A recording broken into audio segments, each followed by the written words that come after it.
उत्तर प्रदेश के आगरा जिले की बरहन थाना क्षेत्र की है, जहां 5 साल का एक मासूम बच्चा जिसका नाम मयंक था, उसे घर वाले प्यार से मन्नू कहते हैं। वो अपनी मां से कहता है कि मां, मैं बाहर जाकर खेल के आता हूं। गांव में घर से बाहर खेलना एक आम बात है, तो मां कहती है ठीक है, बाहर जाकर खेल आओ। बाहर और भी बच्चे खेल रहे होते हैं, मन्नू उसके साथ जाकर खेलने लगता है। जब मां को लगता है कि काफी समय हो गया है, अभी तक मन्नू घर नहीं लौटा, तो मां मन्नू को देखने के लिए घर से बाहर जाती है, लेकिन मन्नू बाहर नहीं दिखता। अम्मा उसको अगल बगल के घरों में तलाश करती है, लोगों से पूछती है कि क्या मेरा मन्नू आपके घर आया है, लेकिन आसपास के घरों में भी मन्नू नहीं दिखता। अम्मा को थोड़ा चिंता होने लगती है। वह मन्नू के पिता संजय से कहती है कि मन्नू कहीं दिख नहीं रहा है, मैंने अगल बगल में तो देख लिया, आप भी जरा उसको जाकर तलाश कीजिए, देखिए जरा कहीं वह गांव से दूर तो नहीं निकल गया। उसके बाद उसके पिता संजय उसको गांव में और अन्य जगहों पर तलाश करते हैं, लेकिन उन्हें मन्नू कहीं नहीं मिलता। अब उनको घबराहट होने लगती है, तो फिर उनके घर वाले पूरी शिद्दत से अगल बगल के क्षेत्र में ढूंढने लगते हैं। लेकिन जब पूरा गांव और अगल बगल के खेत खलियान को ढूंढ लिया जाता है और मन्नू कहीं नहीं दिखता, तब घर वालों के हाथ पैर फूल जाते हैं। आखिर एक छोटा सा बच्चा जिसकी उम्र सिर्फ 5 साल है, आखिर अपने से कहां जा सकता है। अब घर वालों को यही लगता है कि हो ना हो किसी ने बच्चे को उठा लिया है। थक हार कर सारे परिवार वाले नजदीकी पुलिस स्टेशन पर जाते हैं और पुलिस को सारी बातें बताते हैं। पुलिस भी गांव में आती है, अपने हिसाब से बच्चे को तलाश करती है, लेकिन बच्चा कहीं नहीं मिलता। पुलिस गांव में लोगों से पूछताछ भी करती है, लेकिन कहीं से भी मन्नू के बारे में कोई सूचना नहीं मिलती। तब पुलिस संजय से कहती है कि क्या उसको किसी पर शक है। तब बच्चे के पिता संजय कहते हैं हाँ, उसे अपने पड़ोसी सत्य प्रकाश पर शक है, क्योंकि सत्य प्रकाश अपने घर में अकेले रहता है और उसके साथ परिवार का कोई सदस्य नहीं रहता। वह अक्सर शराब पीकर बवाल मचाता रहता है और उससे भी कई बार शराब पीकर बवाल कर चुका है। हो ना हो सत्य प्रकाश ही ने यह काम किया होगा। और जब सत्य प्रकाश के घर पुलिस जाती है तो वहां ताला लगा होता है और सत्य प्रकाश घर पर नहीं मिलता, तो ऐसा लगता है कि सत्य प्रकाश कहीं फरार हो गया है। पुलिस को भी अब सत्य प्रकाश पर ही शक जाता है कि हो ना हो उसने बच्चे को कहीं गायब कर दिया है। यह घटना 14 सितंबर 2024 की थी। 2 दिन बीत जाते हैं। इस बीच बच्चे का कहीं कुछ पता ही नहीं चलता और ना ही कहीं से फिरौती के लिए फोन आता है। पुलिस और घर वाले 2 दिन तक बहुत परेशान रहते हैं कि आखिर बच्चा कहां गया, आखिर किसी ने उसका अपहरण भी कर लिया है, तो अभी तक किसी ने फिरौती के लिए फोन क्यों नहीं किया। घर परिवार वालों का किसी अनहोनी को सोचकर बुरा हाल हो रहा होता है। और इसी बीच 16 सितंबर को यह मनहूस खबर भी आ जाती है, जिसको सोच सोचकर परिवार वाले सहमे रहते हैं। गांव से करीब 5 किलोमीटर दूर एक नहर में एक बच्चे की लाश मिलने की खबर मिलती है। पुलिस जब मौके पर पहुंचती है और लाश को बाहर निकालती है और जब उसकी शिनाख्त करवाई जाती है, तब पता चलता है कि बच्चा कोई और नहीं बल्कि 2 दिन पहले गायब मन्नू ही है। जब यह बात परिवार वालों को बताई जाती है तो उनके तो होश ही उड़ जाते हैं। मां तो बेहोश ही हो जाती है। पूरा परिवार, दादा दादी, माँ बाप, बहन, सबका रो रो कर बुरा हाल हो रहा होता है कि इस 5 साल के बच्चे ने किसी का क्या बिगाड़ा था जिसने इसकी इस तरीके से हत्या कर दी और उसको नहर में फेंक दिया। लोग तरह तरह की बातें करते हैं। कोई कहता है कि लग रहा है किसी ने तंत्र मंत्र के चक्कर में बच्चे की बलि चढ़ा दी है। लेकिन अब पुलिस मामले को लेकर बहुत ही ज्यादा सीरियस हो जाती है, क्योंकि मामला एक मासूम बच्चे के कत्ल का रहता है। इसलिए पुलिस भी कहीं ना कहीं अंदर से आहत हो जाती है और पूरी मुस्तैदी से कातिल की तलाश में जुड़ जाती है। एक बार फिर से नए सिरे से मामले की तफ्तीश की जाती है।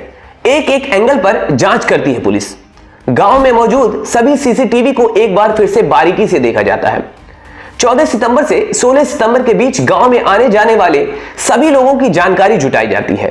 इस बीच गांव में जितनी भी कॉल हुई थी उन सब की डिटेल निकाली जाती है। धीरे धीरे पुलिस जब जांच को आगे बढ़ती है तो उनको एक सीसीटीवी फुटेज में एक संदिग्ध आदमी दिखता है, जो गांव में आता तो खाली मोटरसाइकिल के साथ, लेकिन जब जाता है तो उसके मोटरसाइकिल पर एक बोरा बंधा होता है।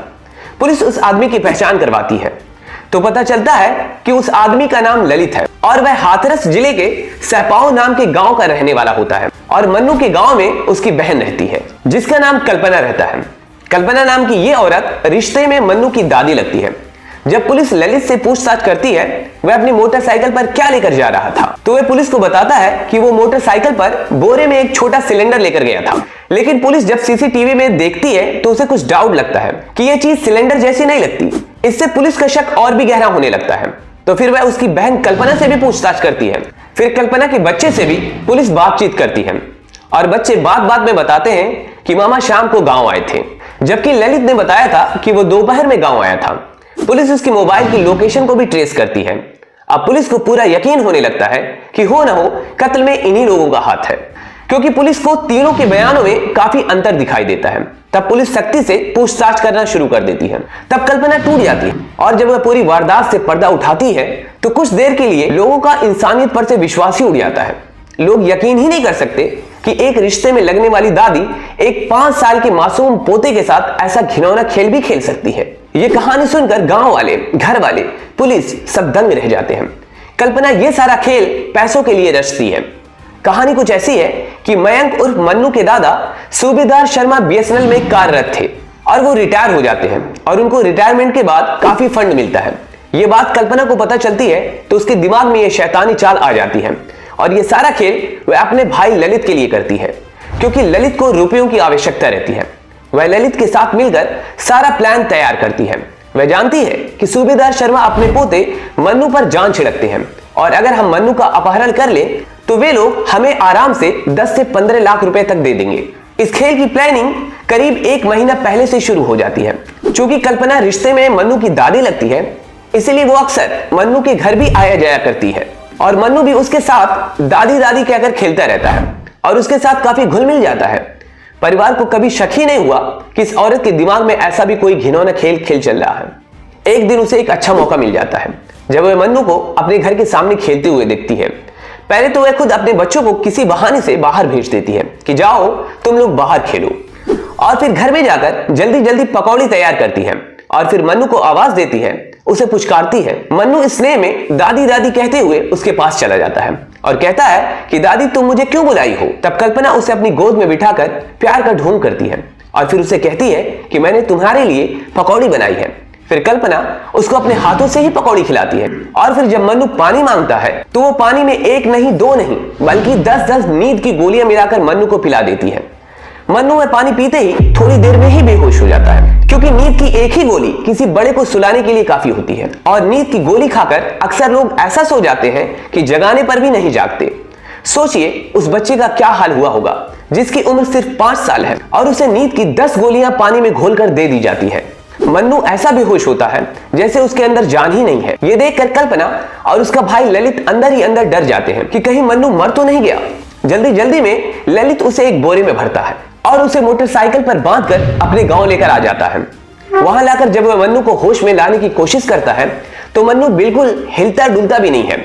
ये देखकर ललित के हाथ पैर फूल जाते हैं और उसे लगता है कि मन्नू मर चुका है। ये देखकर ललित का दिमाग काम नहीं करता और वह उसे फिर से बोरे में बंद करके पास के एक नहर में फेंक आता है। जरा सोच कर देखिए कि एक 5 साल का मासूम बच्चा जब पानी में डूब रहा होगा और वह भी एक बोरी में बंद, तो वह कितना तड़पा होगा। यह सोचकर ही कलेजा फट जाता है। लेकिन अपनी जान बचाने के चक्कर में ललित ने एक बार भी शायद ये नहीं सोचा और उसने जिंदे ही बच्चे को मरा जानकर नहर में फेंक दिया। अगले दिन जब बच्चे की लाश ऊपर आ जाती है और गांव वालों की नजर उस पर पड़ती है तो वो लोग पुलिस को इन्फॉर्म करते हैं कि यहाँ पर एक बच्चे की लाश है। पुलिस बच्चे की पहचान करवाने में लग जाती है और थोड़ी ही देर में पता चल जाता है कि ये लाश मन्नू की ही है। ऐसा नहीं था कि कल्पना की आर्थिक स्थिति खराब थी। कल्पना के पति एक सरकारी शिक्षक है और सोनभद्र में ही तैनात है और उसके पति को इस घटना के बारे में दूर दूर तक कोई नॉलेज नहीं रहती है। वास्तव में हम लोगों ने कहानियों में ही डायन के बारे में सुना है, लेकिन कल्पना तो जीती जाती डायन निकली जिसने सच में ही एक बच्चे को खा लिया, वह भी कुछ पैसों के लालच में। पुलिस ललित और कल्पना को गिरफ्तार करके मुकदमा दर्ज कर लेती है। ये सारी जानकारी हमने मीडिया हाउसेस से जुटाई है। आप लोग अपना ख्याल रखें। जय हिंद, जय भारत।